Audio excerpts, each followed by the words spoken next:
another video tutorial.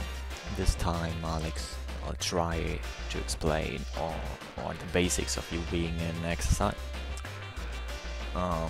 This is a very quick model, just a extruded sphere to demonstrate some of the tools and so on. We won't get really into UVing in this lesson, just very basic things and so on. So what is UVing? UVing is actually just projecting a 2D image onto a 3D model. You're actually laying your 3D model on a flat plane, and then all the pixels in this UV mesh will be projected onto the model. Then there are two ways to apply UVs.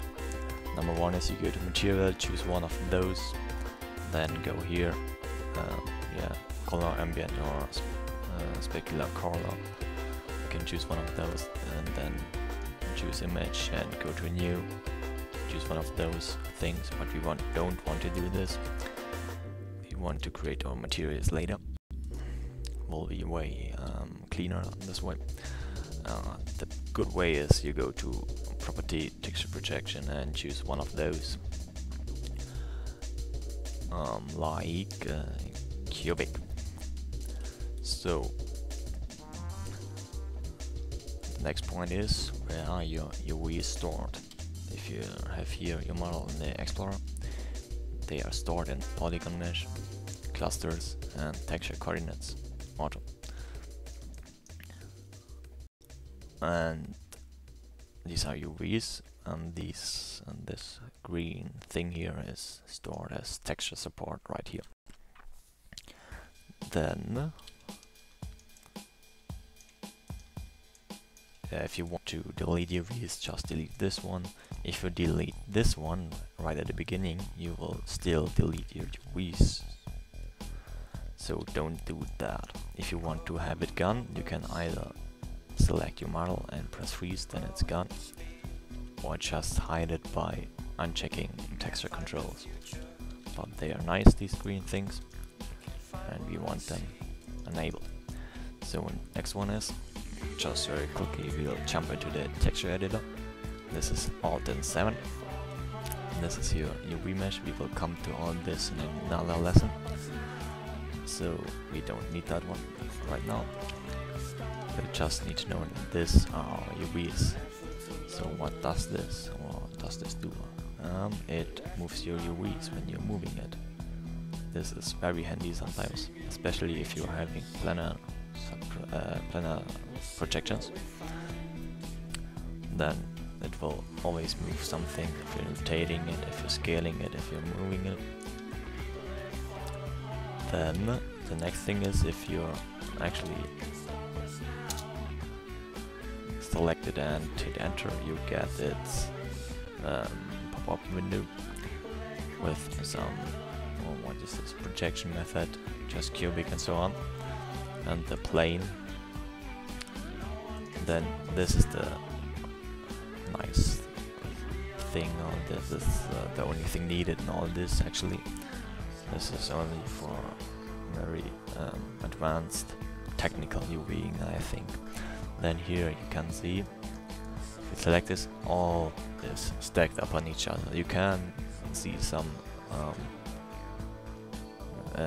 forms, like here in this circle thing and so on, but you can't really make them out. They are stacked up on each other because you've selected this preset X, Y, and Z plus minus every time stacked up on each other. If you, for example, selecting this one, every of those plus C plus Y plus X getting their own place, and that's nice. We want that. These are not so good because they're what's it called, stretching your UVs. You want nice UVs. Just select that one for a second, and then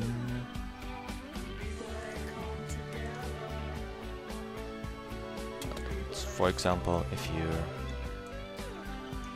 because this is actually a sphere, if you want, for example, to you read this with a spherical projection, this with a cylindrical projection, you will not go select those polygons and then choose texture projection spherical, and then choose and then choose this part and wait a second, cylindrical. You won't do that because this will actually create another UV set. You don't most times with simple models you only need one, so we don't want more than one. But you will use sub-projections, so more of those for one model are usually not used, but many of those, these are sub-projections, and we'll get more deeper in the next lesson. So just remember that for now. The next lesson we will actually mainly focus on the texture editor. So see ya next time.